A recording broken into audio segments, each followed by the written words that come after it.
Welcome aboard, everyone. This is Pros versus Joes #1 to kick off the 2024 drafting season. I am Eric Balkman. You know me from the RotoViz High Stakes Lowdown, the Fantasy Football Players Championship, of course, the Better Sports Network's High Stakes Fantasy Football Show. 6 pros, 6 Joes taking on each other tonight for a 2025 FFPC Main Event team. There can only be one. This is like Highlander rules. There can only be one winner tonight, and we're going to see whether it's a pro or Joe. Remember, the Joes have won the overall title 7 years in a row, and it's going to be exciting to see if maybe the overall champ comes out of this division tonight. I want to welcome in my 2 co-hosts tonight, the incomparable Farrell Elliott. You know him as the commissioner of the Kentucky Fantasy Football State Championship at KFFSC.com. And, of course, the 11-time FFPC League winner, Dave Terpoli. Follow him on the X at Dave Terp. Of course, KFFSC.com is where to check out Farrell and everything going on with him and his contest. Gentlemen, a good evening to you. Welcome aboard. Excited to have you back for 2024. I miss you guys. It's been a minute. It has, Dave Terp. It has. You what jersey do you have on? Is that 43? It's 13.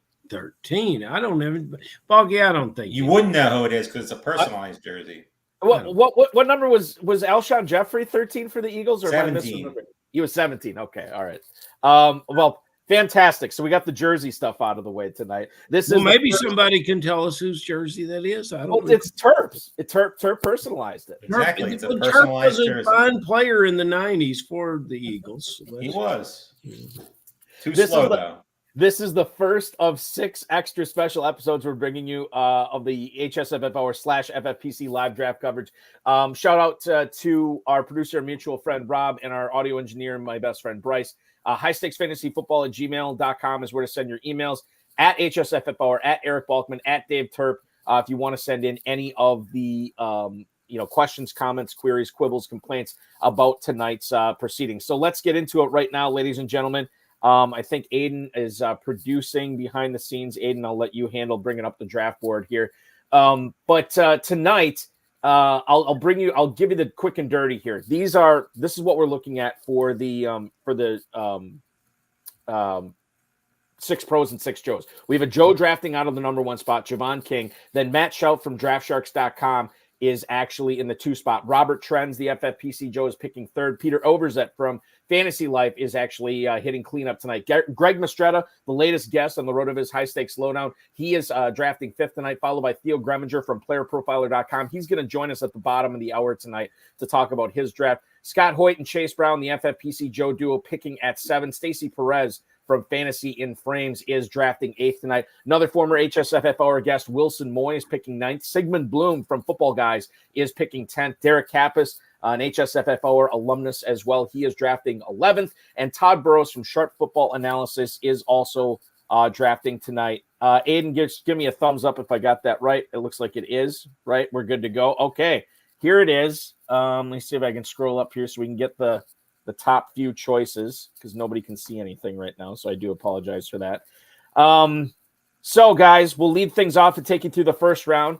Christian McCaffrey goes off the board to Javon King. First pick, no surprise there, followed by CeeDee Lamb, Bijan Robinson, and Tyreek Hill to Schauf, Trends, and Overzet, respectively. Breece Hall is the 3rd running back off the board at the 105, and then we get a bunch of receivers here. Chase Jefferson, Amon-Ra St. Brown, A.J. Brown, and then Garrett Wilson sneaking up to the 110 tonight. Jahmyr Gibbs and Sam Laporta, a pair of Lions, wrap up the end of the first round. Terp, I'll throw it to you first on this. No huge surprises here. I guess the biggest surprise, we actually see a tight end going in the first round tonight, which we don't normally see in FFPC drafts this year, but Laporta sneaks his way to the 112.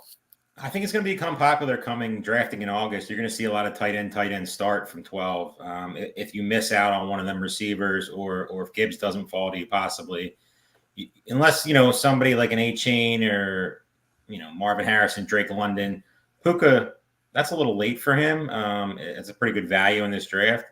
But if you're drafted from 12, I see no problem at all picking your 2 favorite tight ends, because you're probably going to have your chance just to be a little different, differentiate yourself a little bit, and then just pound the other positions.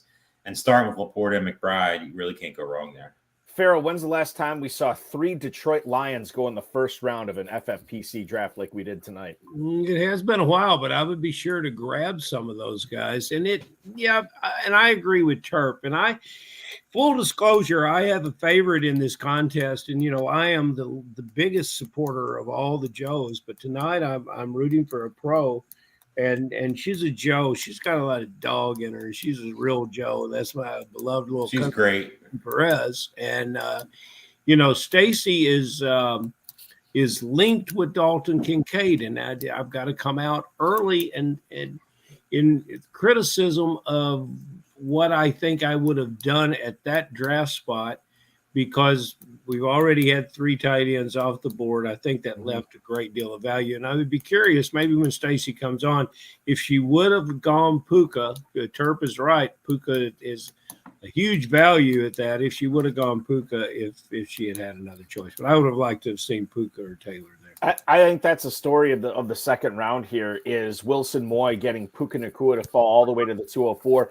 In the FFPC Best Ball Tournament, the ADP that I'm citing tonight is directly from Fantasy Mojo, fantasymojo.com. Darren Armani is the webmaster there, and he's also the godfather of the FFPC Pros versus Joe's Challenge. Anytime we cite ADP on the HSFFOer, he's the guy that we go to for that. And Puka Nacua in the the $300,000 FFPC Best Ball Tournament over the last week or so was going as a late first round pick, about a half round of value. There's that Wilson Moy gets to cash in on, as he gets him at the 204 tonight. You guys mentioned, I think Terp, the possibility of the dual tight end, the double tight end at the turn in the first round. You think that's going to be more popular as we're about 5 or 6 weeks away from Las Vegas. And then you see an experienced guy like Todd Burrows from Sharp Football Analysis, the best ball man himself. He goes Laporta and McBride there too. I don't know if you were at all surprised to see Todd doing something like that. Not at all. I mean, you're picking at 12 in a contest like this where there's no second place. Go for the win. And we saw in years past when guys, I believe Chad Schroeder a couple of years ago, maybe last year, I don't remember exactly when it was, but he did that, and I think he finished second. So, I mean, it's a viable strategy. It's a strategy that if you get those 2 guys right, really, you could separate you from everybody else. It's a very peaceful strategy, too, because with the dual flex and the 2 tight ends, you can make some moves. You seem to be less exposed to injury. Everything just seems to work smoother when you've got 2 really good point scoring tight ends. So there's another one out there just waiting to be picked. There's more than also it's going to make other teams panic a little bit at the position. Panic. You're going to see the Kyle Pitts, the Evan Ingrams of the world get moved up, rightfully so. George Kittle, guys like that. Derek Kappas takes Devon Achane at the 202. Travis Kelce goes off the board to Sigmund Bloom from Footballguys. It's weird because I think Bloom normally takes a tight end in the first round like every single year in the Pros versus Joes. This year he didn't, but he nabbed one pretty close to the first round as he gets Kelce at the 203. We talked about Nacua going to Moy at the 204. Dalton Kincaid, the 4th tight end off the board to Stacy Perez tonight, followed by Jonathan Taylor to Hoyt and Brown. Marvin Harrison goes to Theo Gremminger as he goes Chase Harrison with his first 2 picks. Derrick Henry to Greg Mistretta, who we will talk with in about, I would say about 5 minutes or so. Greg Mistretta, the FFPC Joe, will join us in about 5 minutes here. And then you're looking at Mark Andrews, the 5th tight end off the board tonight, to Peter Overzet. Saquon Barkley, London, and Chris Olave finish up the second round to Trends, Schauf, and King, respectively here. As we look at the second round, guys, I mean, we already talked about Nacua. Farrell, is there any other players that are sticking out there? Maybe King Henry at 208. Well, if I'm at 208, King Henry is my guy. Whenever I'm drafting in the second round, if that player can get there to me, I'm very excited. Saquon Barkley, I think that's a huge steal. I'd like Terp to comment on his expectations for Barkley. Yeah. The Pitts over Ingram, we haven't got to that yet. I suppose we can talk about that later. Drake London now at a position in this draft where I would take him. I talked to someone involved with the Atlanta Falcons, and they told me that Drake London is just separating himself from the receiver set league wide, and I can agree with that skill set. I don't know what the upper ranges of his scoring possibilities are, but I have to be impressed. So yeah, I can see some things here. But Terp with Barkley this year, is he the number 4 back? Is he the number 3 back? How great is your now beloved Giant in your Eagles uniform? He is probably the one player in fantasy football this year that I'm like kind of confused on. It's very, very. Everybody hates him. There's nobody in fantasy. There's nobody that I know and that does this and has a high volume that is drafting him regularly, no matter where he falls. Most people are going to use the same excuse. He's getting up there in age, injury history. Jalen Hurts stealing the carries on the goal line. Kellen Moore is going to run the ball more. All that stuff. But he seems motivated. I mean, I love a guy who's hungry. And you watch that stuff that came out on Hard Knocks with the Giants. They pretty much just kind of really weren't interested in him. They gave him a, I guess, fair offer in their eyes. But for a guy that pretty much was their heart and soul forever, that they kind of, chose Daniel Jones and a bunch of no-name running backs over him, it makes me think he's going to come this year and put up numbers. So I'll be probably even with the field with the volume that I do on him. But if he keeps falling, I mean, at this value, I mean, you're getting Barkley or London where they got him. I have no problem with that either. Yeah, that's something that we touched on a little bit, but both of those guys about a half round of value. Saquon Barkley normally goes at the 204. He goes at the 210 tonight. Drake London normally goes at the 206. He goes at the 211 tonight. So a couple of values there. I think John Terry was commenting in the chat too tonight about Matt Schauf's team from Draft Sharks at the second spot, having a good solid start here. The only, or one of two teams, I should say, to start off with 3 straight receivers in Lamb, London, and Waddle. We'll get to that in a second, but I do want to take everybody through the third round, especially those of you who are listening to the audio-only version of this here. Devontae Adams to Javon King, followed by Jalen Waddle to Schauf. Robert Trends, the only one of two teams, to start running back tonight, along with Greg Mistretta. Travis Etienne is his pick at the 303. Nico Collins joins Peter Overzet squad at the 304. Kyron Williams, Albert Leach, saying a little bit of a value here at the 305 to Mistretta. Kyle Pitts, the tight end 6, is going to Theo Gremminger here. Isaiah Pacheco right after that to Hoyt and Brown. Evan Engram, the 7th tight end. We have 7 tight ends off the board through the first 2.5 rounds, and then a bunch of receivers ended. Deebo Samuel, Cooper Kupp, Brandon Ayuk, and Malik Neighbors end the third round here. So we got 1, 2, 3, 4. We got 7 receivers going here in the third round tonight of the FFPC Pros versus Joes. We got 2 teams that have already doubled up on tight end. And Farrell, we should talk about Stacy's squad there.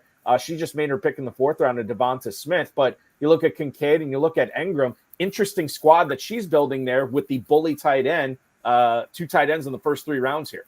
Yeah, and she's listening to the show. Well, it's the dance that seems to be happening at this end of the draft. What I'm impressed with noting here is the owners that have the swagger to start with 3 running backs are both Joes, and that doesn't surprise me at all. I love what Team 3 did. Yeah, and with the pool of receivers that exists throughout this draft, I can put together some wide receivers that will complement those running backs, and there's a lot of pass catches in that third running back, Travis Etienne. So but this is a really typical draft of what I've experienced in the FFPC so far this year.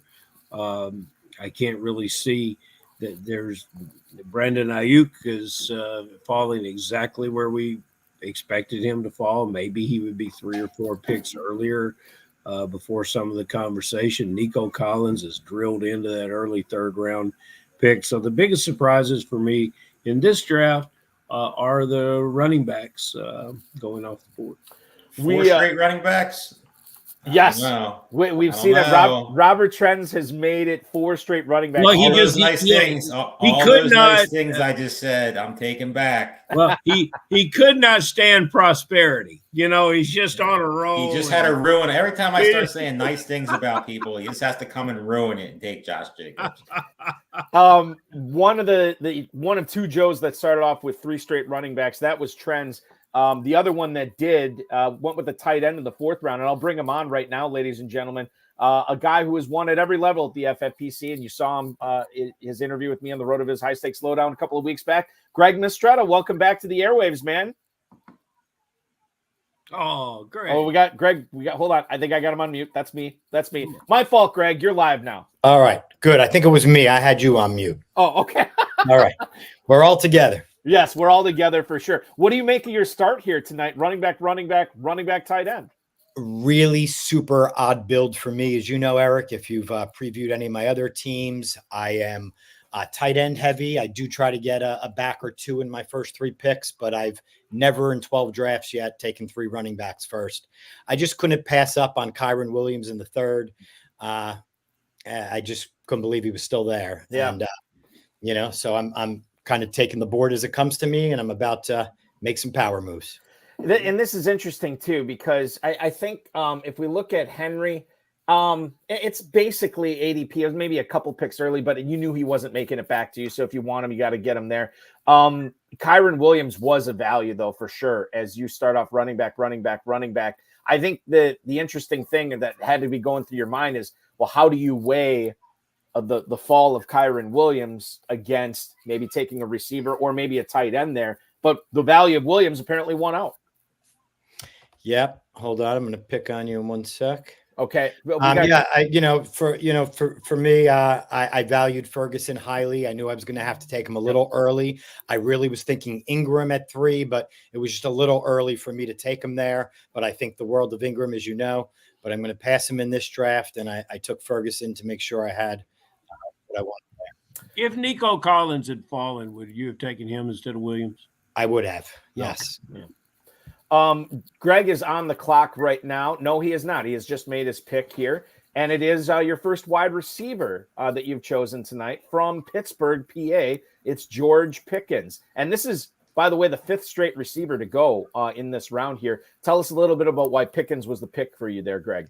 I really feel snake bitten. I was building a lot of my draft momentum on taking Tank Dell in the 5th. Should he last there? I am a huge Tank Dell guy this season. So upset to see him go, but good job, Matt. And George Pickens it is. George Pickens it is, and it was. And I think the other thing, too, that I'm noticing tonight, Ferguson was obviously picked above ADP, but I think, Greg, we're seeing the tight ends move up a little bit in this draft tonight. Oftentimes we see – I think the pros come in with the attitude of okay, this is tight end premium, and maybe, some of the pros are very accomplished FFPC drafters. I mean, Theo Gremminger for sure. One of the best out there. But some of these other pros might think like, well, I really got it. And Stacy Perez, too, another talented FFPC drafter. But I think some of these pros come in and they're like, wow, I got to get tight ends. And as a result, you kind of got to react to that a little bit, knowing that, man, Ferguson, you might be able to get him in the 5th round, but the way that everybody is being pushed up tonight at his position, you had to take your chances and grab him in the 4th if you wanted him. Yes, sir. I think the other thing, too, that had to be interesting for you at the 5th spot tonight in the 1st round, Tyreek Hill, Robinson, Lamb, McCaffrey, they're all off the board. How difficult a choice was it for Breece Hall there?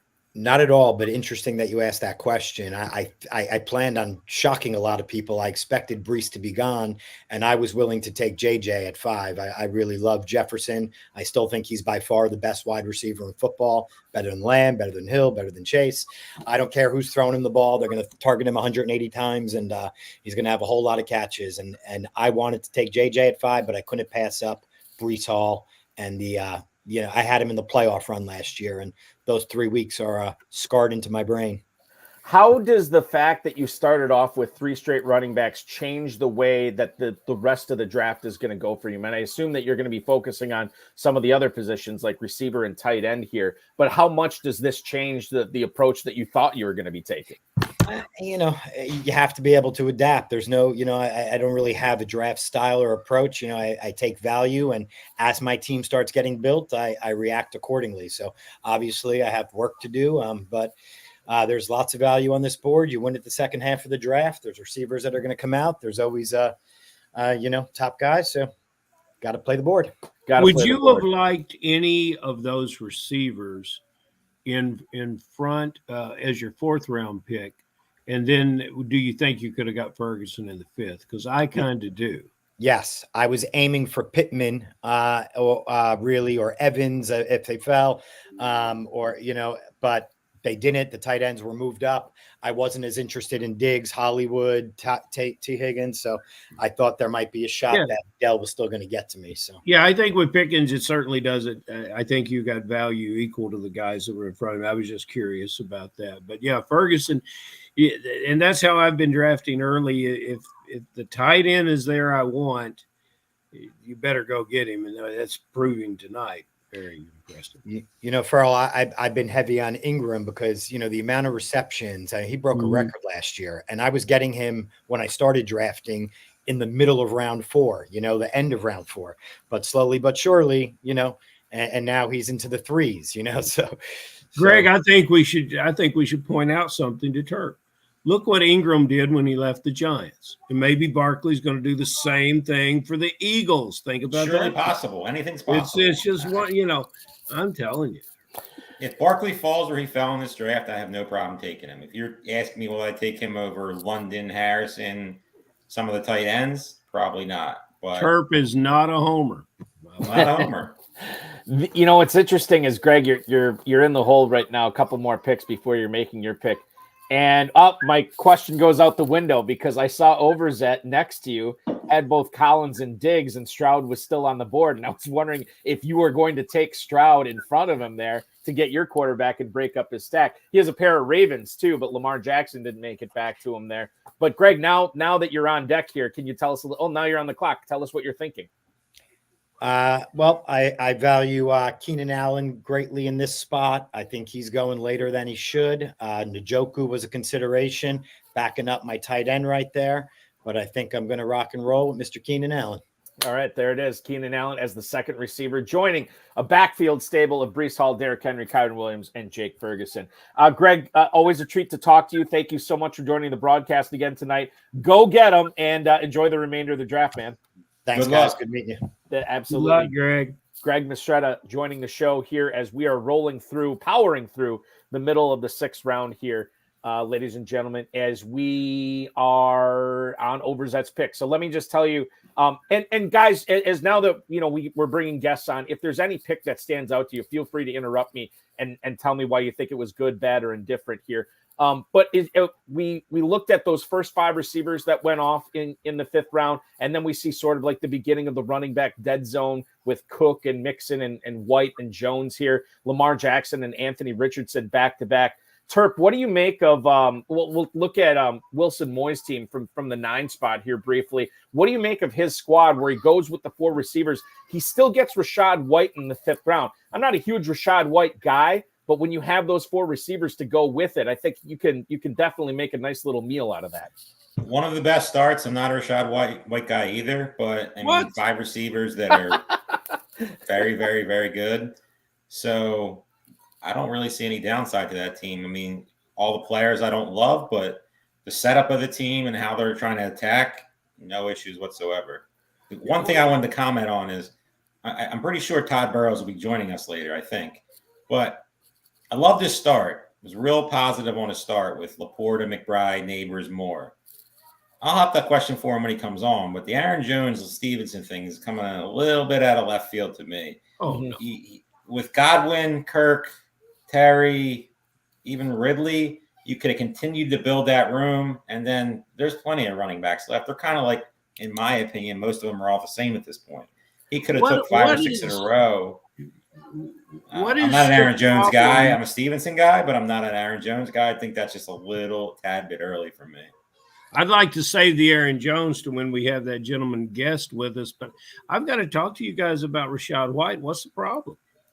I think the problem for me wasn't is very efficient last year. Yeah, that's my thing. It's to duplicate that year now that you have Bucky Irving in there who could be taking away some of the catches in that offense. You have no Canales there anymore. So I see some potential for a down year from Rachaad White, although it is baked a little bit into his ADP right now too. And by the way, before we go any further, Jared Hines, another former guest of the show, he brings this up too, and I want to clarify something here.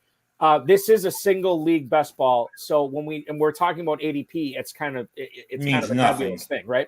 Yeah. So the ADP I am citing on this show is the FFPC Best Ball Tournament ADP, which granted, everybody's trying to win $300,000, and that is not a single league, but it's the best thing that we have for it. Fantasy Mojo will have Pros versus Joe's ADP, I think, as we progress throughout this tournament as well. Jared is a stickler.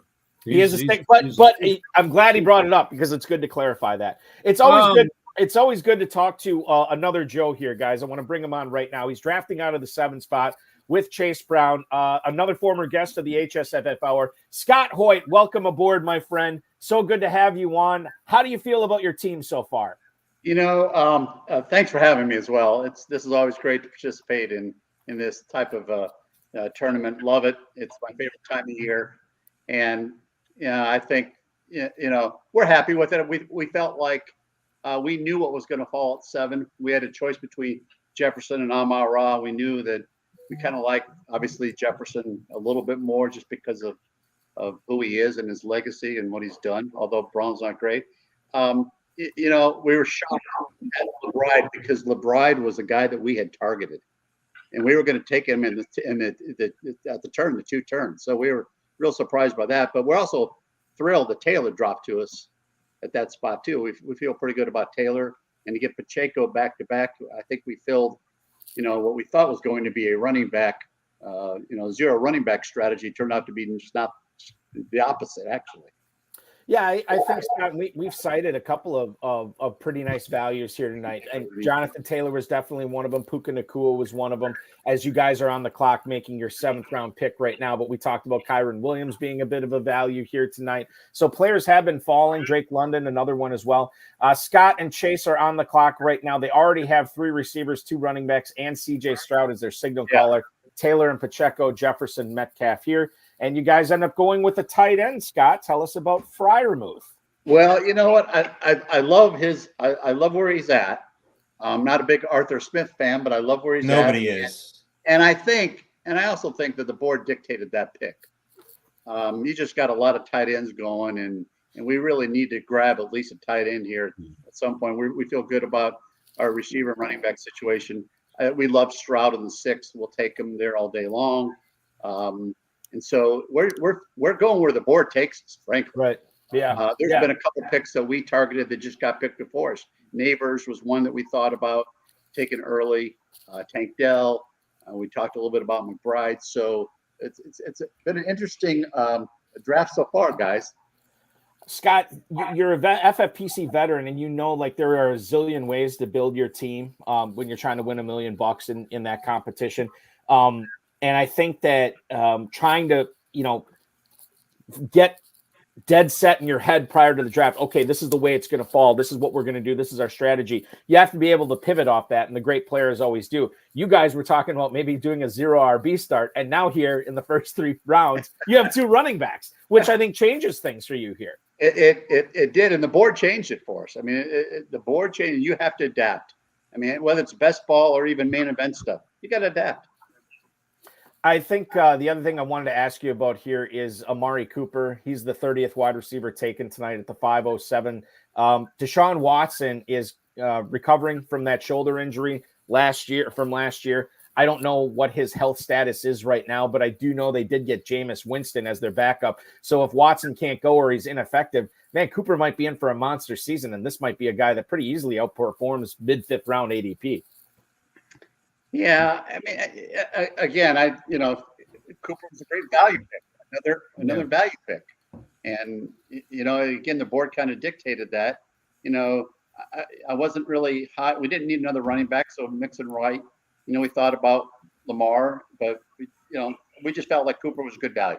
Cooper, the 3rd receiver that you guys have drafted tonight. Scott, you're on the clock again to take you through Scott Hoyt and Chase Brown's team. You're looking at Stroud as the signal caller. Taylor and Pacheco are in the backfield. The perimeter receivers are Jefferson, Metcalf, and Cooper. Pat Freiermuth now joining the squad in the 7th round. It's a very balanced team. Obviously, any number of ways that the Joes could go here with 25 seconds on the clock. You could go with another tight end. I don't think quarterback is probably what I would do here, but you could build up that stable of the backfield, add another receiver. We have 44 receivers off the board here heading into the mid part of the 8th round. You want to go Najee? Yeah. No, I don't want to do that. Freiermuth. Oh, All he's perspiring. Two Arthur Smith players. That could be dangerous, man. Yeah, it could be. It very well could be. Hold on. Do we need to stop, Scott? Yep, we got it. No, we're fine. We're good. Good with Burrow? Yeah, we don't want to Burrow. Absolutely want to go Burrow. You did want to go Burrow? Yeah, absolutely. Boggy, believe it or not, they want the Cincinnati Bengal quarterback, All right. Joe Burrow, on the roster. I just saw it was an auto pick, so I wasn't sure. I was clicking on it. We were kind of debating back and forth while we were talking. So that's okay. Good. Okay. Well, so tell me, because that was the one position I didn't think you were going to go, but you go ahead and take a second quarterback here. And this is best ball, obviously, so it's a little bit different. But you take the second quarterback in the 8th round. What was the philosophy? And tell us a little bit about why you decided against Najee Harris, who you guys are considering. Well, because you got I don't like Freiermuth and Harris in the same stack. I'm not that convinced of Pittsburgh's offense. So that was probably decision one there. And I think, anytime you can, especially in best ball, you can hedge your bets on your quarterbacks, do it. And, if Burrow's healthy, I love his spot there. I have no problem with getting Burrow. And here's the other thing is I probably don't have to pick another quarterback until late. So yeah. It opens up a lot of other opportunities for us. It does. A world of opportunities. Scott, thank you so much for joining the program tonight. Always enjoy chatting with you for sure. Good luck in the main event. Good luck the rest of the way in Pros versus Joes. And I'm so glad, to hear how much enjoyment you get out of this contest. Yeah, I love it, guys. Thanks. And we'll see you in Vegas. Absolutely. We will. Be good, Scott. See you then. Good luck. Thank you, guys. Thanks. That is Scott Hoyt, who is drafting with Chase Brown tonight from the 7th spot. Interesting. So yeah, I was totally taken aback at that, but now that I think about it, it kind of makes some sense. And the other thing that it allows you to do when you take Burrow there, now maybe we see the quarterbacks being pushed up. We see 2 more go off the board here, Jaden Daniels and Dak Prescott. This is after Jordan Love was already the 8th quarterback drafted tonight in the 8th round, and we're almost through the 8th round here tonight. Farrell, let me ask you this: Xavier Worthy, the pick at the 802 tonight. There was footage of Patrick Mahomes throwing a bomb to him that was caught for a long touchdown in practice. And I wouldn't say that he moved up anywhere in normal, quote unquote ADP tonight. However, I wonder what you think the effect is going to be on people drafting in the Fantasy Pros Championship or in the KFFSC this season. What is that impact going to have on Worthy over the next week or so? I like him all right here. I would have rather paired him probably later with Mahomes in this format. But I think the player is 50 catches. He's going to push 20 yards of reception. He's going to be a downfield threat. It's going to be difficult for him to stay healthy with the size he is. And you're not going to want to figure out when to start him, and here you don't have to. So if that's a player you want on your team, fine. I look at this team. It's got some downfield home run hitters. Sometimes we don't necessarily think of Ayuk in that group, but it's a team that obviously likes those big plays. I'll be interested to see if they get some more typical receivers that we can count on for 70 or 80 catches, perhaps not as big a touchdowns, not as much yards, but to get that good 1 point per reception. But in this format, nothing wrong with Worthy. I'd hate to figure out when I'm going to start him. Terp, in the 8th round here, Jordan Addison goes to Greg Mastretta, who we spoke with about 10-15 minutes or so ago. In case you missed it, you can always check it out on the FFPC YouTube stream later, or on the podcast, which should be uploaded in a couple hours. Jordan Addison goes at the 808. This is a guy that I heard Matt Kelly talking about this on Mind a Mansion the other day. It's a guy that's had 2 incidents with law enforcement in less than a year, where he was, street racing or drag racing or whatever it was, crashed. I don't know if he crashed his car or not, but there's that road incident and then the DUI incident as well. How do you think that is going to play into the minds of not only the Pros versus Joes drafters, but the main event drafters, the Fantasy Pros Championship drafters, as they kind of weave their way to try to figure out, what am I doing with Addison this year, knowing Cousins is gone and knowing he's going to be catching passes from Darnold/McCarthy, and he has these other 2 incidents too. What you said with the Darnold McCarthy thing worries me more than anything else. I mean, Justin Jefferson's going to get a ton of targets. We all know that. I mean, he just got paid.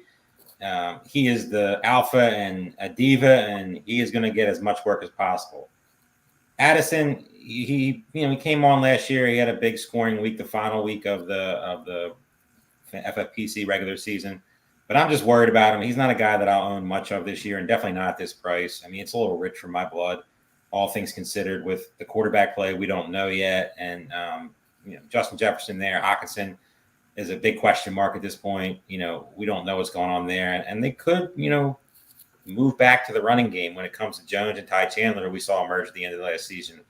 So to me, Addison's as close to a full fade as I'm going to get. I mean, I don't think I'll have much of them. Maybe throw in a best ball team here and there at the right price, but it definitely won't be 8th round. I mean, Turp, too many questions. You were so right there until you got to talking about Chandler.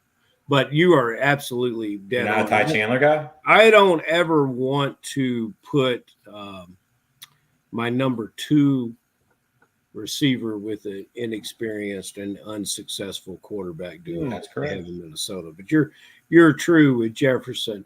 No, I am very much a positive Ty Chandler guy, except he's not going to get on the field. It's all there. It's all Aaron Jones until he gets hurt. Ask Balky about that. Well, players do get hurt, but he was hurt last year. This is a new. Are we sure that Ty Chandler won't be 1B? 2020. Sure. I am. Yeah, I am definitely sure that he won't. And he's a good player. He's fast. He's he had one game last year. You have Aaron Jones playoff in your brain. No, I don't. I have Aaron Jones' career in my brain. Let me tell you something. Aaron Jones, Balky, what running back was he tonight off the board? Aaron Jones went at running back 16 in the 5th round. Okay.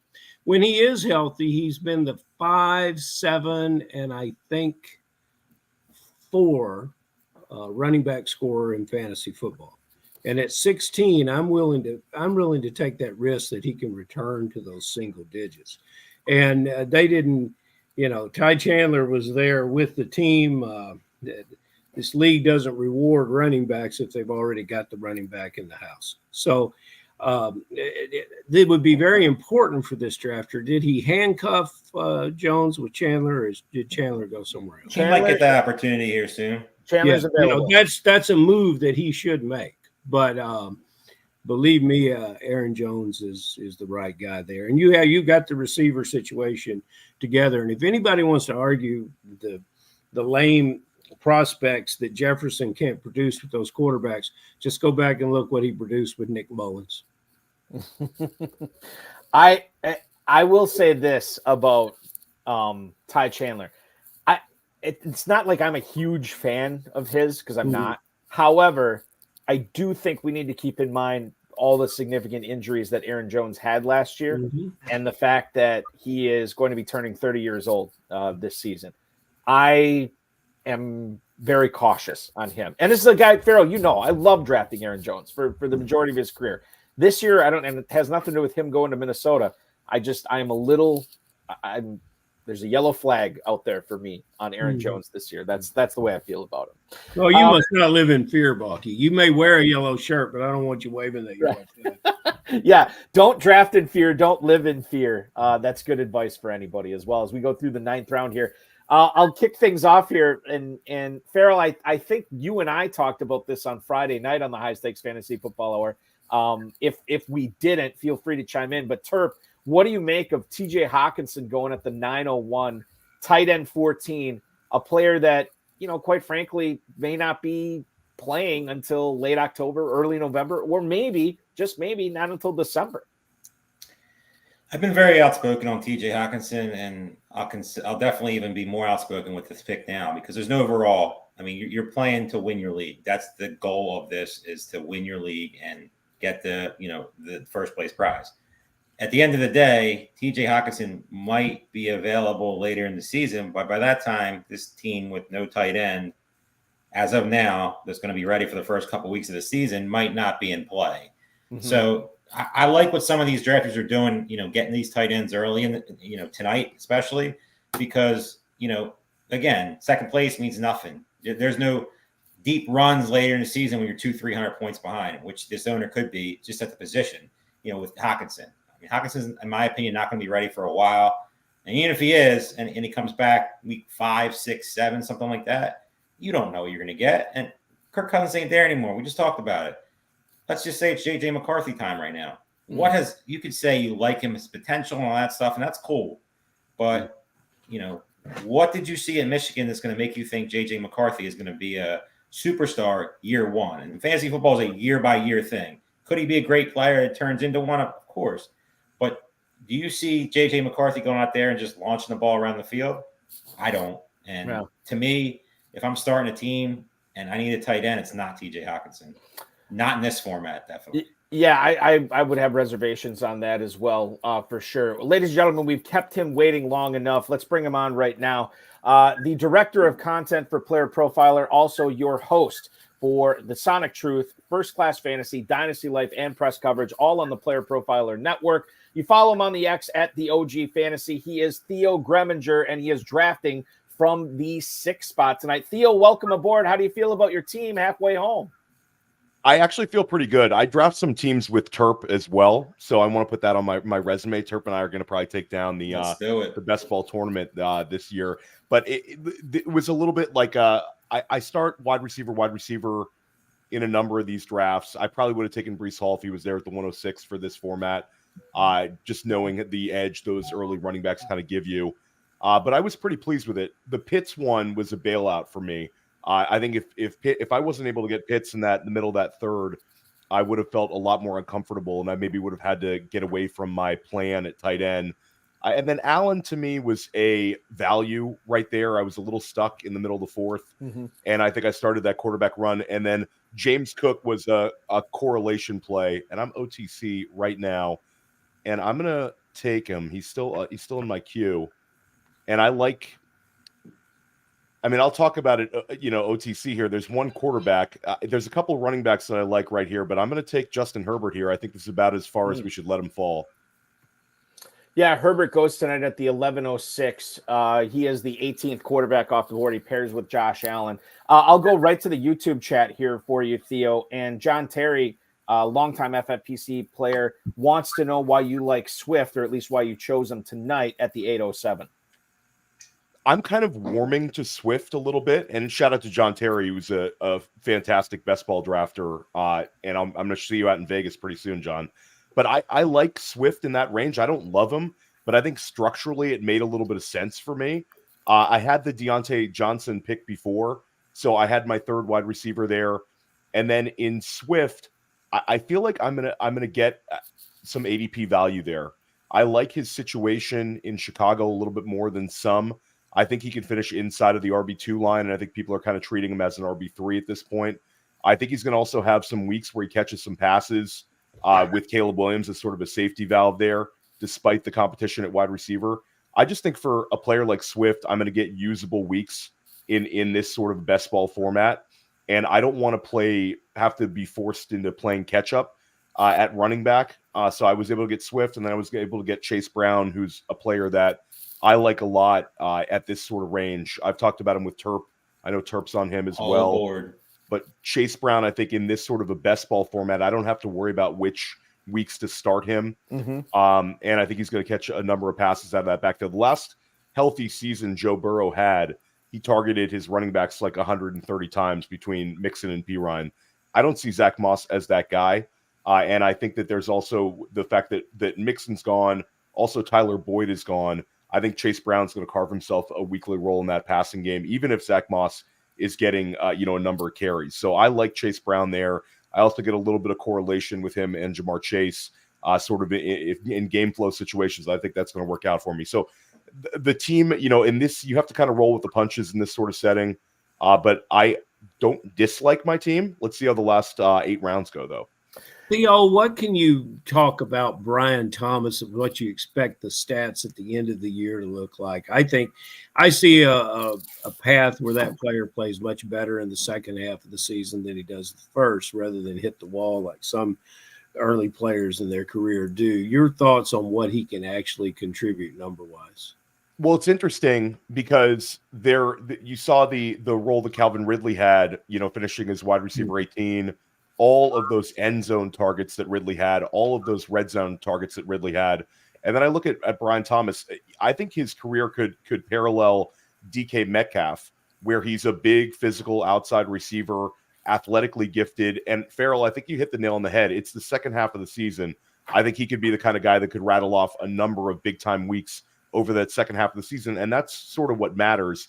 And it's a balance where I have those 3 wide receivers with, a lot of expected points and value where I'm able to kind of weather the storm and maybe take a slow start. But I don't know if it's going to be quite as slow as some think. I think Thomas is a very gifted player, and I'm interested to see how he does. I hope he crushes now that he's on my team here. The Harry Snowman loves himself some Theo Gremminger tonight. Love the start for Theo. Great value on Josh Allen. Nice stack with Cook. And BTJ could be a steal, as Theo was just alluding to. You're on deck right now. I do have one more question from the chat that we'll get to in a little bit. But just to recap Theo's team, as he is on deck, Josh Allen and Justin Herbert are the quarterbacks. James Cook, DeAndre Swift, and Chase Brown in the backfield. Wide receivers are Jamar Chase, Marvin Harrison, Deontay Johnson, and Brian Thomas Jr. And then Kyle Pitts and David Njoku are the tight ends. Theo, you are on the clock right now after Darnell Mooney just went to Hoyt and Brown. What are you thinking here at the 12:07?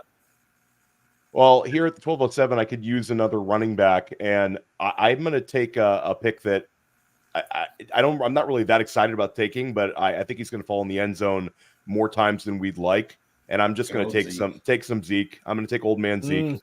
He'll be this year's Gus Edwards. I think his scoring will be a lot like Gus was last year. I think it's going to be a Zeke scores a bunch of touchdowns. We've seen it for several seasons in a row where one of these guys that we're not excited to draft scores a bunch of rushing touchdowns.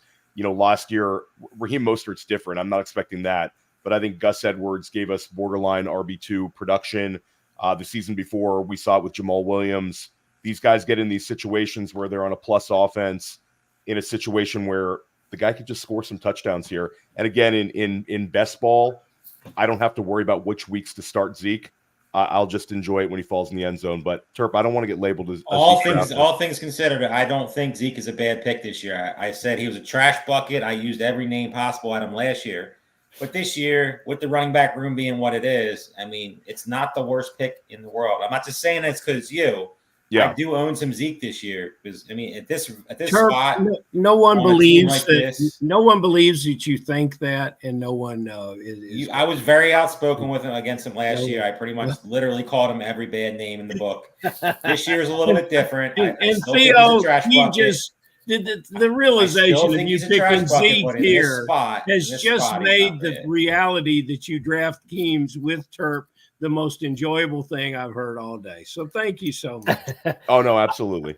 The thing is, nice to my guy. I mean, the thing is with Elliott, I mean, there is some upside here. We're talking about the 12th round. We're talking about an elite offense that is going to move the football. I think there's a lot to like about him at that spot. It's all about where you're getting him, and I think Theo got him in a really good spot tonight. Theo, I don't. It's too high up on the board, so I can't post it right now. But Ryan in the YouTube chat wanted you to talk a little bit about the upside of Justin Herbert here as you grab him as quarterback 18 at the 11:06 this evening.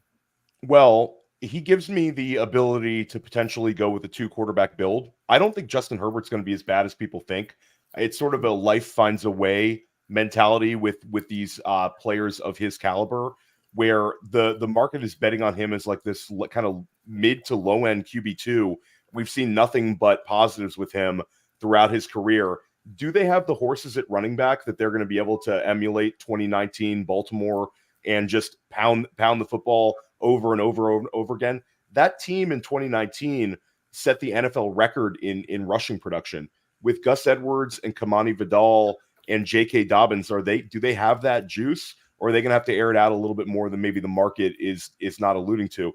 In like a 350 or a main event, would I be comfortable with Justin Herbert as my QB1 right now? Probably not, but I think he's a really solid target in those formats when you want to pair him with a guy that might be slow out the gate, like maybe a Caleb Williams Herbert team. I'd be comfortable building a team like that. Certainly as a QB2 in that format, I'd be fine. But I think structurally, the buys match up well with him and Josh Allen, and I'm able to sort of potentially go with a 2 QB build here instead of having to grab that 3rd QB, which I think might give me an edge in these final 7 rounds.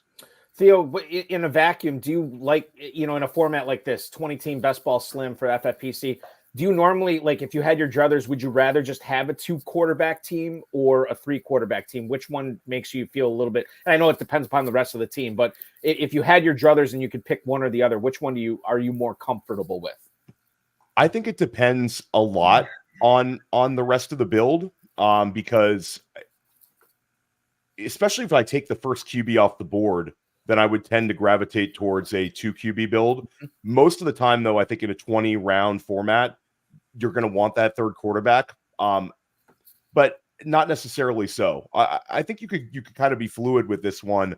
I like some of my 2 QB builds, and I've liked some of my 3 QB builds. I think you can go both ways. I wish I could take a stronger stand, and I definitely just got sniped on some Ray Davis right there, which was not a great outcome. Your great Buffalo stack. Yeah, that one hurt a little bit. I think for me here, OTC, I think I can shut it down at tight end if I don't really love doing this. 23 tight ends off the board right now as plays this pick here with 30 seconds on the clock. I don't think a tight end's going to come back to me at this point. I think I could go with 2 potential tight ends here. I'm going to go with the more boring one and structure. You know what here, Terp? I'm going to push him up a little bit. I'm going to push my guy up. Exciting one. I'm going to take the exciting one. I can't take the boring one. I got to get a little unknown upside with my guy. I can't do that. After the Zeke pick, I could not go with. I'm not going to say his name. He's going to go in the next couple picks, but a lot more boring than Ben Sinnott. So Theo, because I know you are, if you're not the president of the Ben Sinnott fan club, you're at least treasurer or vice president of it. Is that the most on-brand pick that you have made tonight in this draft? I think Marvin Harrison Jr. is pretty on brand for me at this point in terms of like actual money. I've done what I can to get him in my FFPC Dynasty leagues. I've drafted him in the second round a number of times. I'm team Marvin Harrison Jr. over Drake London. I had this conversation with Terp when we streamed another draft we did where we were talking about those 2 guys. And I'm just Marvin Harrison Jr. I think he's going to be the next Arizona Cardinal to catch double-digit touchdowns. I think he's going to do it his first year. I think he's got that profile. We haven't seen a Cardinal do it since 2009. And I think Marvin Harrison Jr. gets it right out the gate. I think he's going to be fantastic. And I think this is the last year we're going to see him going in the second round of any of these FFPC drafts. I think he's a locked-in first rounder for many years to come. And I think he's going to return wide receiver 1 value. So I think he's very on brand for me. But yeah, I mean, in terms of the rest of the draft, not a whole lot of guys that I've taken like every single draft. Right. But a couple guys that I like. One of the guys that we always like popping on this program is Theo Gremminger, the director of content over at PlayerProfiler. Listen to him or watch him on the Sonic Truth, First Class Fantasy, Dynasty Life, as well as press coverage. Follow him on the X at the OG Fantasy. Theo, enjoy the rest of the draft. Enjoy drafting season. I'll see you in Vegas, my friend. Yeah, I'll see you guys soon. Thanks for having me. That is Theo Gremminger joining the show tonight as we are moving through into the 14th round. And I want to bring on another pro here who has been patiently waiting in the green room, a guy I've hosted some shows with over the years, a guy that is no stranger to this format, who has many, many best balls in his portfolio already this season. And quite frankly, I could have said that in February, and he would have had many, many best balls in his portfolio already. From Sharp Football Analysis, please welcome on the X Best Ball NFL, Todd Burrows, drafting from the 12 spot tonight. Todd, you just said in off air here that you and Theo have been sniping each other tonight. Well, no, we did a dynasty together, and he took Ray Davis, and then in Hardway, I took Ray Davis. Both of us took him early. So I like the fact that Theo was on him because he is my most owned running back this year. He's been slipping on underdog lately. So I know you guys are going to want to talk about a couple different things. Why don't you hit me with the double tight end start? That was my first question, man. No problem there. You're in the 12 spot. Terp says that while we've normally seen no tight ends go on average in the first round, he thinks that it's a trend that's going to come up as we get closer to the live events at Planet Hollywood in Las Vegas, that the teams at that 11-12 spot are going to start taking tight end. You're already doing it here with Laporte and McBride. Was that, how much did you consider doing that prior to the draft starting? The 12 sucks this year, worse than most years, right? So you need to be aggressive. And so the biggest negatives of the 12 spot is too much time goes between your pick and the draft can go against you. So I want a Terp hit on a couple of the reasons for it. One, I mean, value-wise, I have the tight ends very close to who else I could have taken. I could have taken Marvin Harrison instead of McBride with the second pick, but I wanted to try and get a tight end run going so better wide receivers would make it back to me. And so my strategy was to go 2 tight ends, and then I don't have to worry about tight end. The one thing in the FFPC that's most fluid when you're dealing with people who don't play the format regularly, like some of the other pros or Joes, whatever. I always get them mixed up. Is tight end. So I wanted to get that off my plate so I didn't have to worry about it. I knew I was going to come back running back. And I got sniped on Richardson in the 6th Terp. That's why I went to Aaron Jones, Ramondre. So the other thought with taking the 2 running backs there, because I know that was Terp's other question for me because I was listening, is that if you're doing 0 running back, there's a real sweet spot that kind of ends for me with Ray Davis. There's a couple guys okay after that. But I again, being 24 picks away, it's tough. If it was a normal best ball where I know I'm doing, a number of them, I would have taken McLaurin. I'm very high on Terry McLaurin this year. I think he is, out of all the guys who might end up being the number 1 or 2 wide receiver on the year, he is the one that goes the latest. We saw what Jaden Daniels did with, both Thomas and Neighbors. He's got the arm that McLaurin has never had before. But I just needed that, it wasn't enough of a difference to take a chance that there'd be a huge running back run. And now my running back room, Jones, Stevenson, Warren, Eckler, and Charbonnet, I mean, that room has a lot of floor and a lot of ceiling.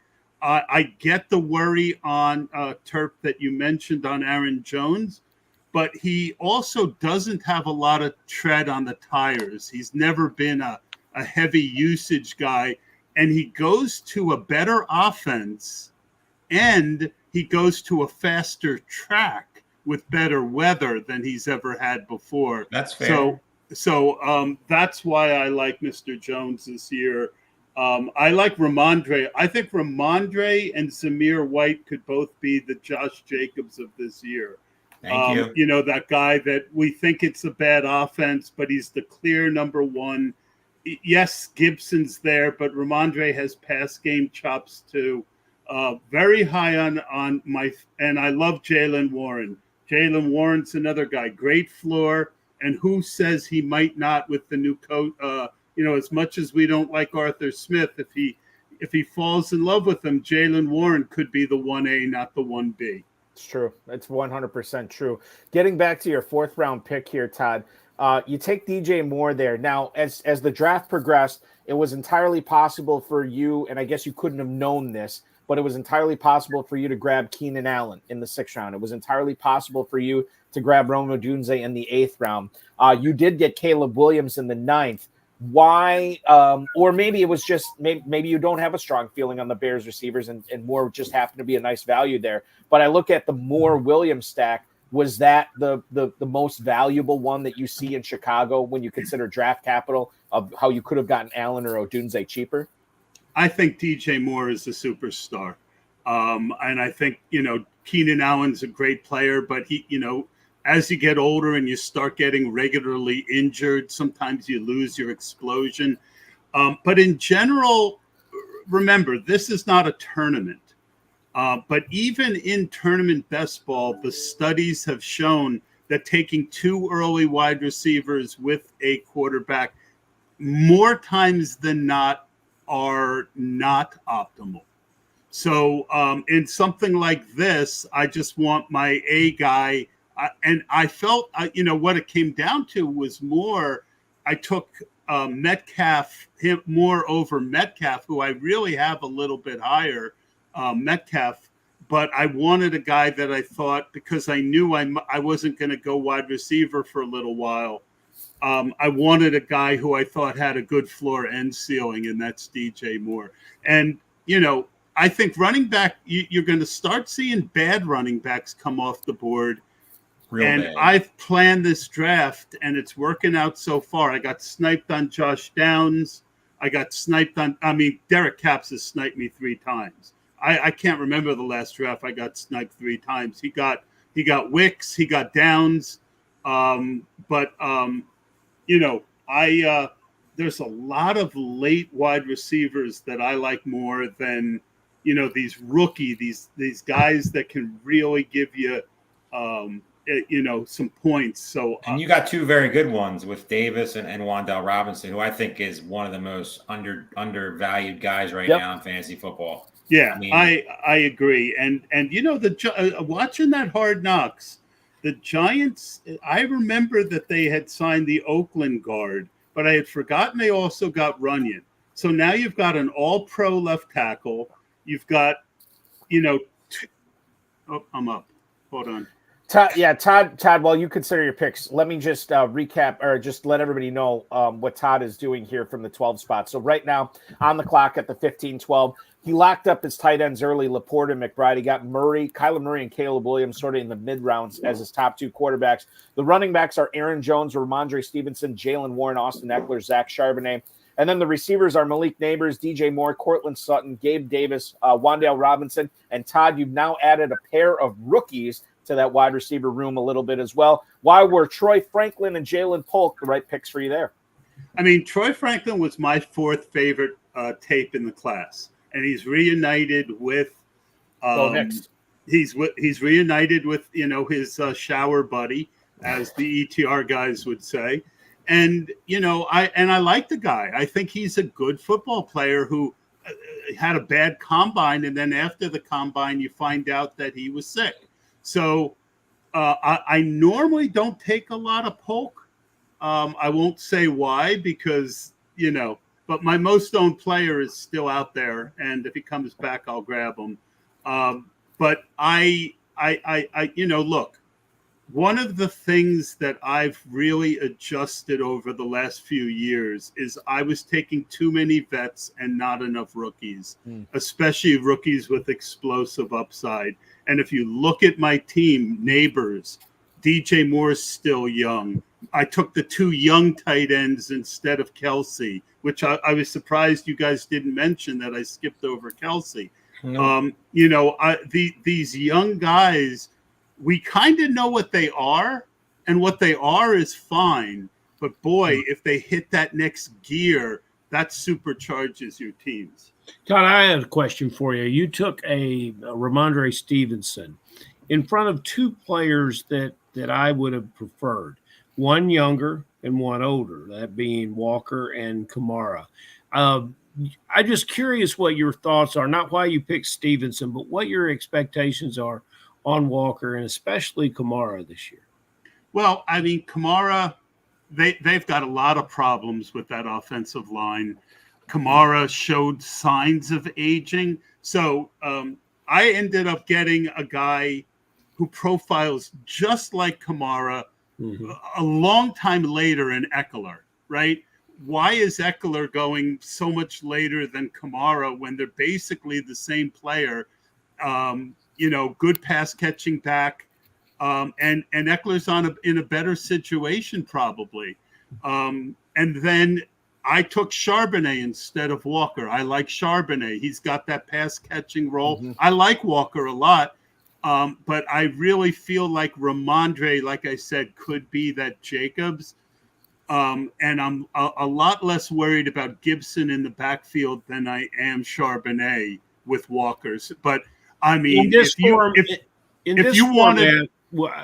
format, would Walker and Charbonnet make sense to you? If you knew Charbonnet would have been there, would that have done anything for your Walker in front of Stevenson? I just haven't been drafting Walker this year. I take him some because of my volume, but and I liked him a lot. I liked him almost as much as Breece Hall tape-wise coming out. Yeah.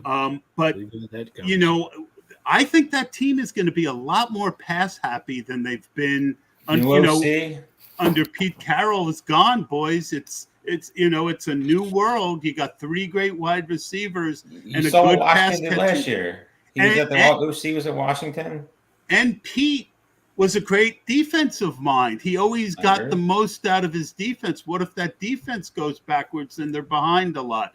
So a 2-down back.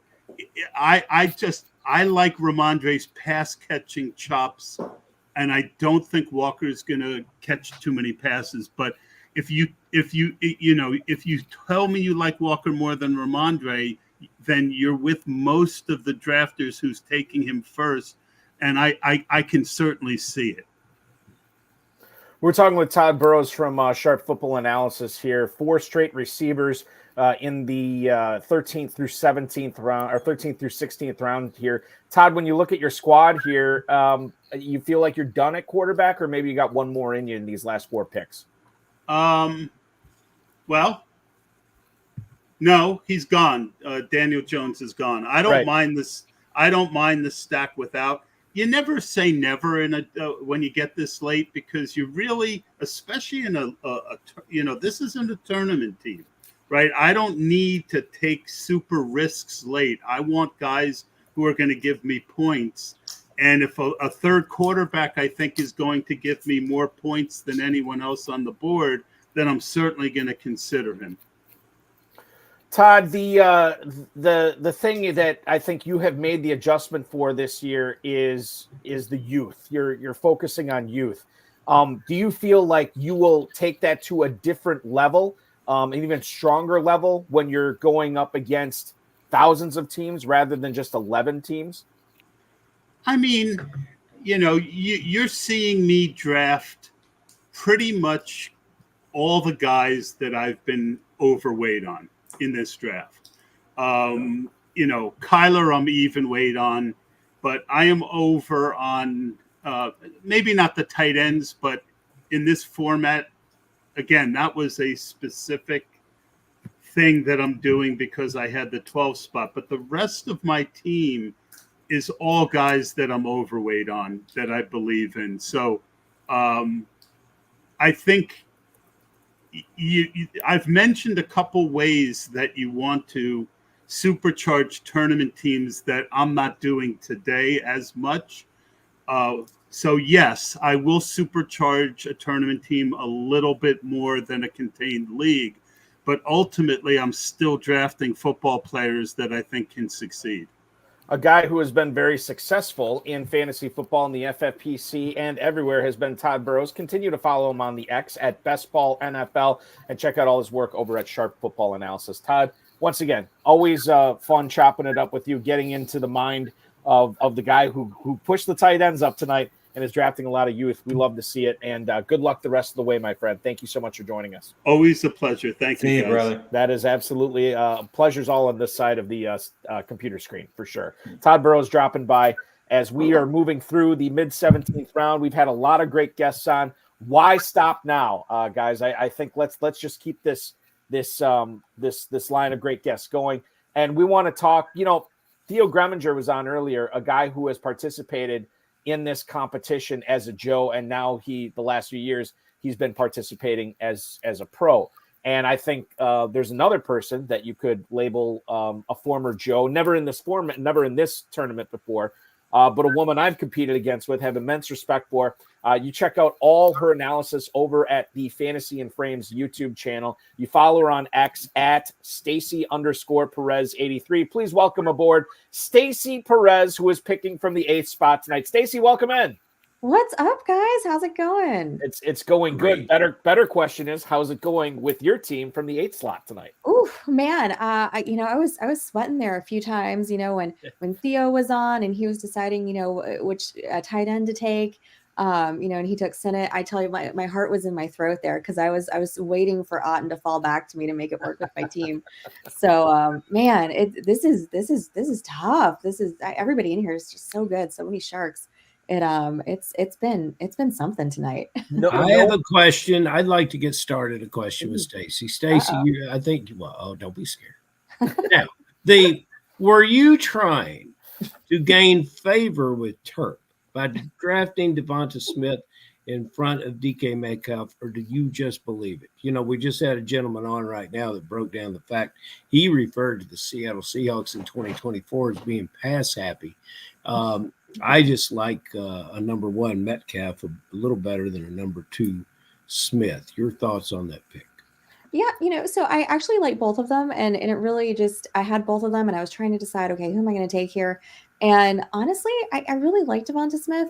My plan was actually to kind of try to grab Hurts too after that, and of course that obviously didn't work out. But I like both players a lot. I think they both have a lot to offer, especially in this format. But ultimately, I think I just kind of decided on Devonta Smith this year. I think, Philly has a little bit better of a season than, they kind of ended with last year. And I feel like I know what to expect with that. They've had some, changes in Seattle. So, DK Metcalf is still going to get his. You got your guy. I did. I just went good for you, darling. Nothing wrong with that. And a very good one. Thank you.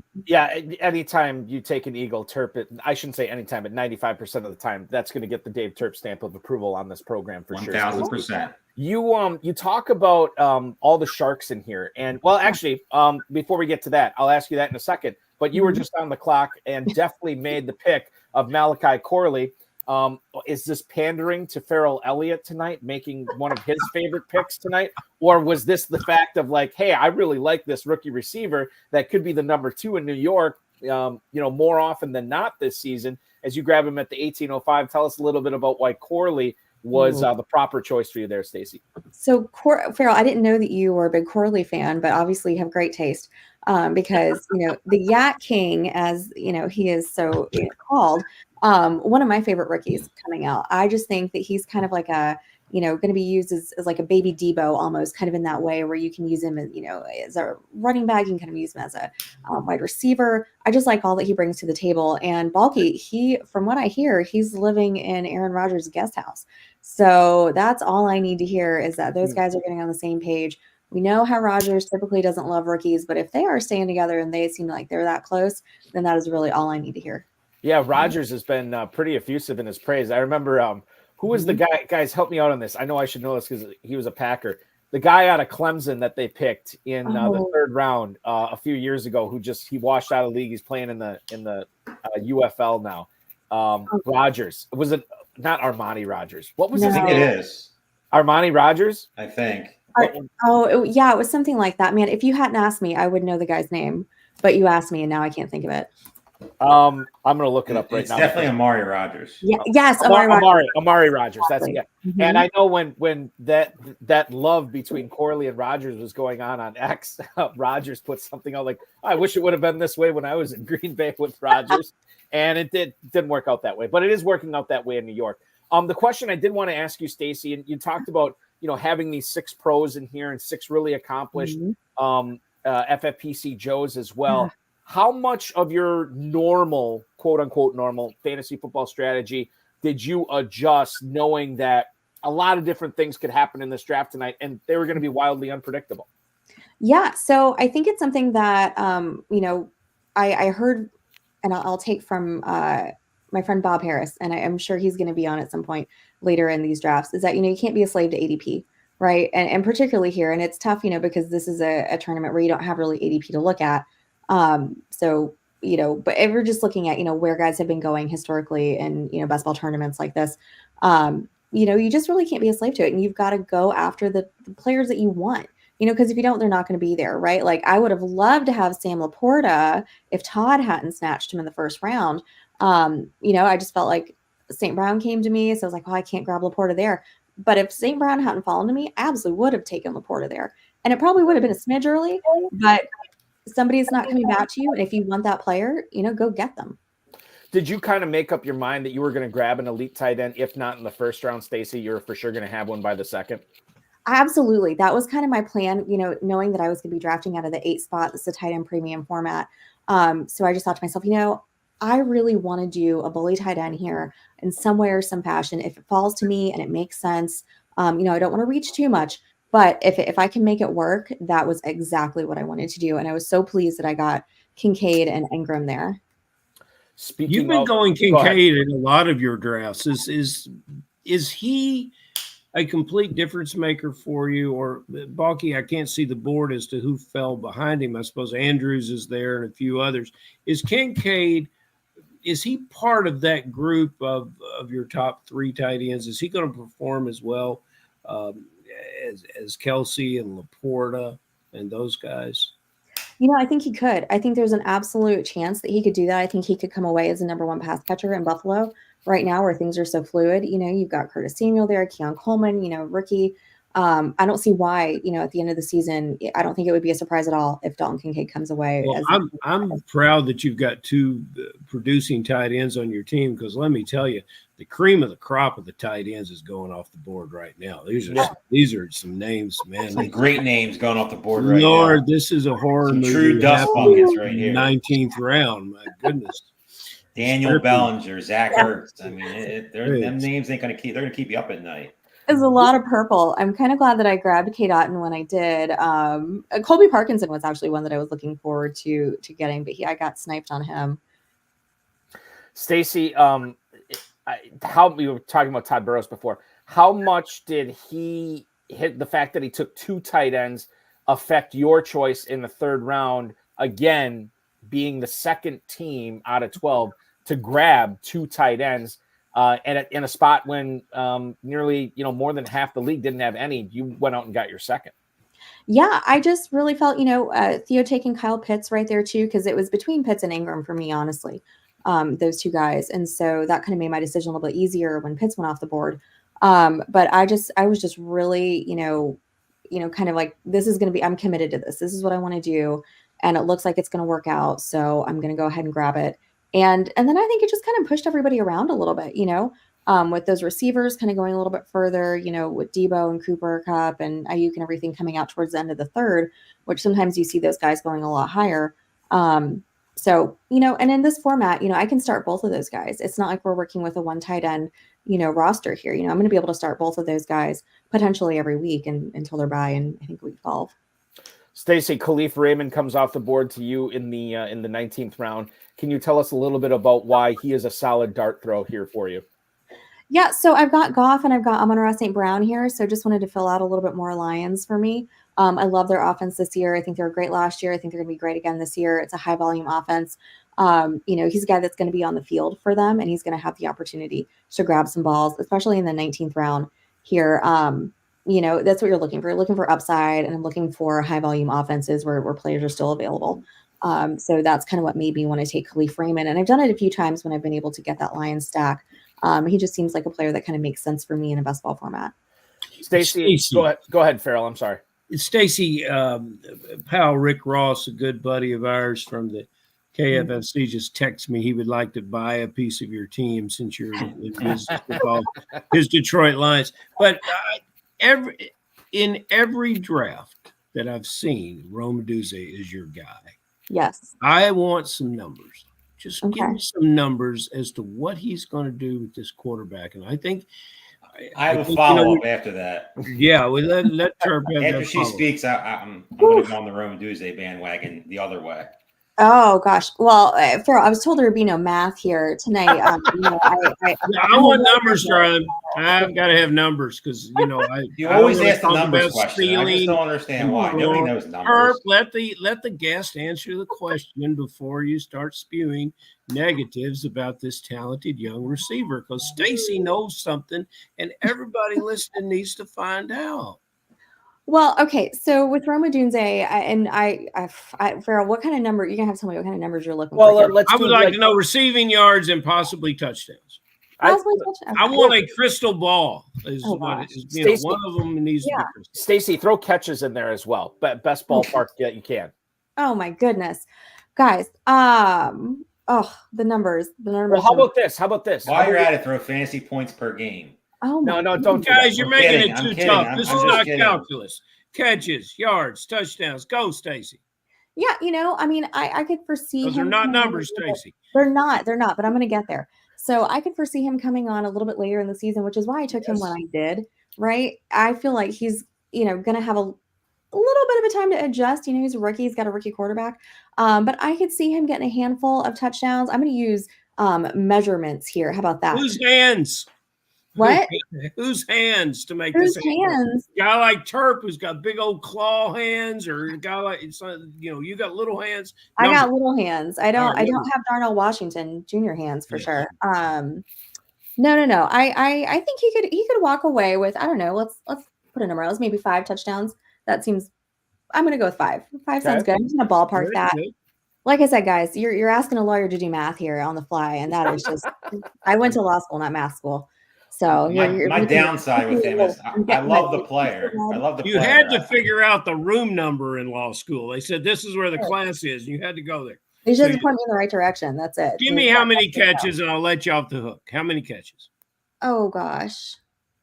Oh, Farrell, I don't know. Stacy, it's an hour show, and we've already gone over. I know. We might go a little bit longer if you want me to give you specific numbers. I was not prepared. Tell you what, post it in the chat room. Okay. Well, Stacy, let's do this real quick. Over or under Rome Odunze receiving yards this year, I'm going to set it at 750. What do you take? I'm going to go under, but slightly. I think it's just slightly under. And then if I say over under catches this year, I put it at 45. What do you take? Over or under? Let's see. Let me see. Let's do. You said 45. 45. I'm gonna go over. Over. There you go. So we're dialed in. We're dialed into Odunze. Terp, what was why are you waving goodbye to the Odunze bandwagon rather than jumping on it? I won't be totally off him, but I love the player. The situation's obviously the one that's the question. Rookie quarterback, number one. Number two, the new OC. Didn't we just see this song and dance with JSN last year? I know JSN was hurt to start the season. He has 2 established receivers ahead of him in DJ Moore and Keenan Allen. I know everybody has the same argument when they're betting on him later in the season. If Keenan Allen gets hurt, but what if he doesn't? And we also don't know that Caleb Williams is the guy. I mean, we obviously know he's going to be a starter, but we don't know if he's going to be the superstar that some people think he is. Mm-hmm. So to me, Odunze, he's not the worst value right now, I guess you could say. He's not a guy I'll have a ton of, but I feel like with Shane Waldron as the OC, is he going to change overnight? I mean, you just saw it last year with 3 very good receivers with Metcalf, Lockett, and JSN. I know JSN got hurt early and it kind of messed the season up a little bit, but I don't know. I think they're going to be more of a running type of team with, DJ Moore type of being the guy and, Keenan Allen getting mixed in. I think Odunze is going to have his moments. In best ball, I think he's a better pick. In redraft, I mean, you're just playing a little bit of Russian roulette. I would say the other thing to keep in mind in this format, one team is going to win. You can finish second and you will get nothing for that. So to take a guy like Odunze, as Stacy did in the 8th round, as her number 5 receiver, Terp, all the things you're saying are right. If Keenan Allen stays healthy, if the offense is not to the level where we think it is, if Odunze remains the number 3 receiver, yeah, it won't kill Stacy's team. Our structure makes a lot of sense. Right.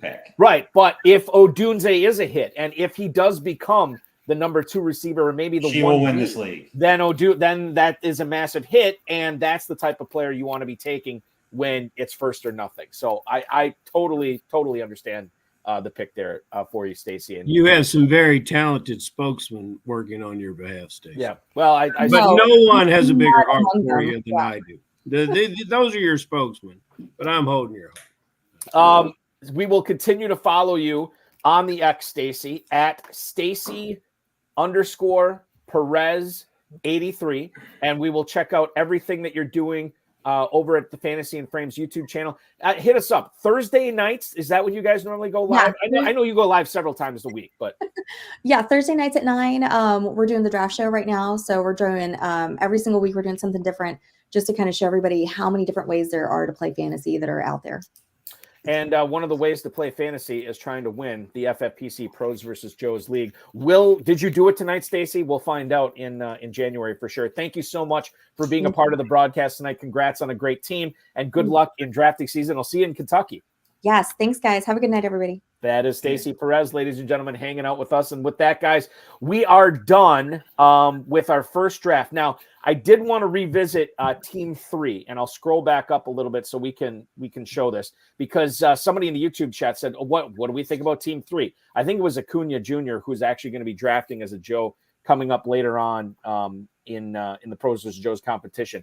But when we look at Team 3, a team that started off with 4 straight running backs, guys. I know I can't show you the whole board here, but if we can look at least through the first 14 rounds, your thoughts, Terp, I'll throw it to you first. Your thoughts on how Robert Trends did after going with Robinson, Barkley, Etienne, and Jacobs. I think they recovered very well, especially at the receiver position. Quarterbacks, no issues whatsoever. The issue is going to come down to the tight ends. I mean, the tight ends are very, very weak, very, very limited upside. I mean, I like Noah Fant this year. I like Chig this year. I don't like Zach Ertz, and I don't like Daniel Bellinger, but the tight ends are going to be where this team survives or dies.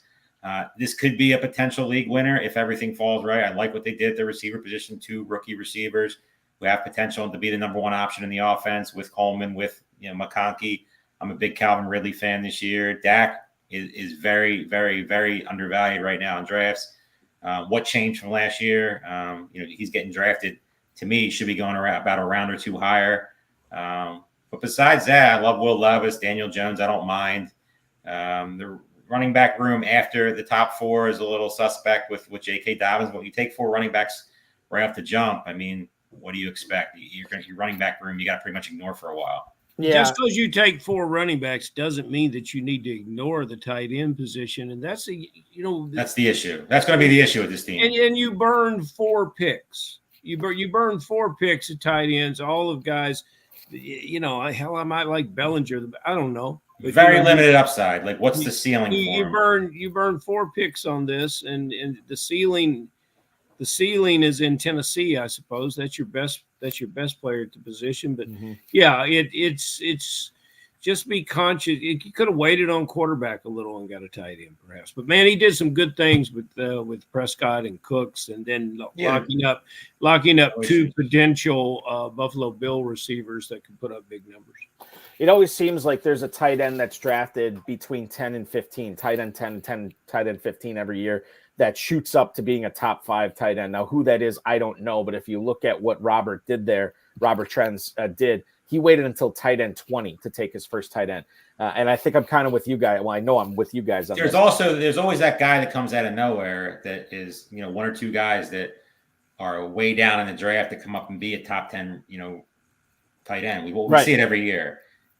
So could he have one of those guys? I mean, anything's possible, but I'd probably give it a 1% chance. Yeah, I just don't see it with I mean, maybe Okonkwo, with as much as the Titans want to throw this year. I mean, that would probably be my pick if it's going to be one of those 4. That would probably be my pick. You have the corpse of Zach Ertz, who apparently looks fast in practice, but player like Jelani Woods would have been a good spot for this team. For sure. Somebody with some upside, some juice, young player.